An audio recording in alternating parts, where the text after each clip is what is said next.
Hey everybody, this is Steady He-Man Paintball. As most of you have seen my other videos, I'm actually starting a series on budget balling and outlaw ball. I just wanted to take this opportunity to briefly describe outlaw ball, what it is. A lot of people don't know anything about it. Some people think it's stupid, some people think it's a crime against nature. So I'm just going to kind of break it down for you. Okay, outlaw ball is pretty much where a bunch of guys get together and they do paintball on their own property or on some other property that they're allowed to paintball on. It's not an official field. There's usually no refs, limited safety rules, and it's mostly a for fun thing. Now a lot of people, first of all, a lot of people have safety concerns about it. Like, oh, there's no refs, where everyone's going to start shooting each other, it's going to be mayhem.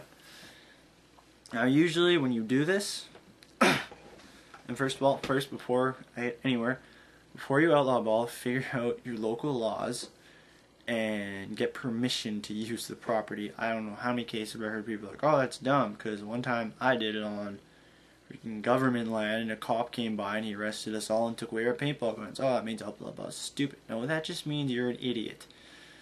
So yeah, before getting anything, figure out the laws about it, figure out what's going on, get permission, be responsible.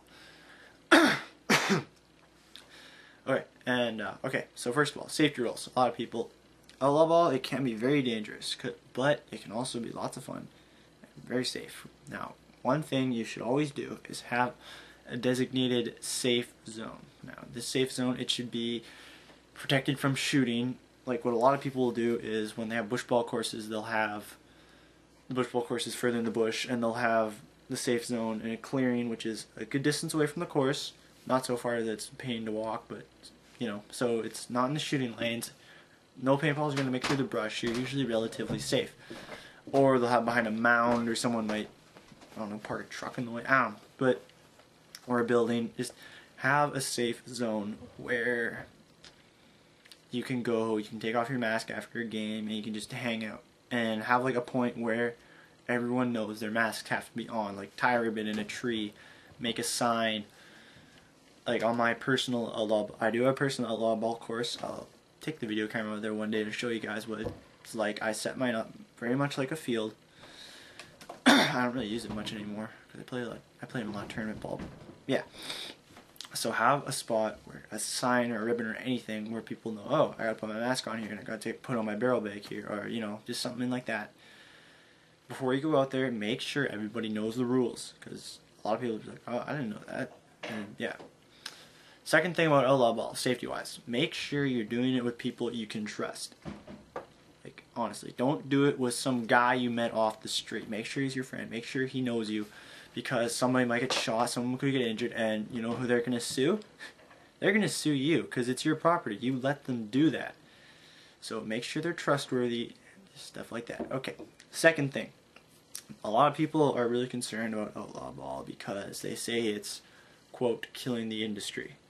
Now, why is that? Because they're pretty much saying if you can't afford it, going to a field, don't play paintball at all.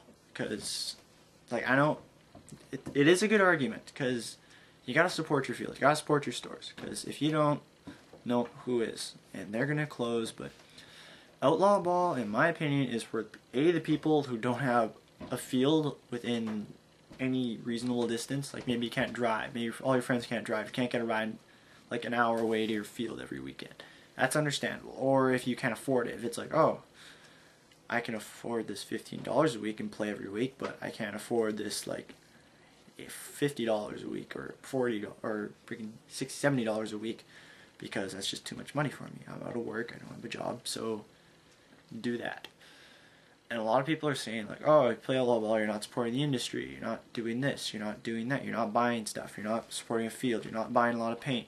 But you're still buying the paint, you're still going to be paying for gear, and a lot of outlaw ballers, from my personal experience, they'll do outlaw ball a couple times, see if they like it, and if they like it, they do go to a field, because let's face it, on a budget, you're not going to make as good of a field as a lot of other people out there can. And in my opinion, if a local field doesn't have good enough courses that you can't make yourself for cheap, I don't think they deserve to be a field. That's just my opinion. I see way too many fields, they just throw a bunch of random crap together and they charge people through the teeth just to play on their crappy course. No,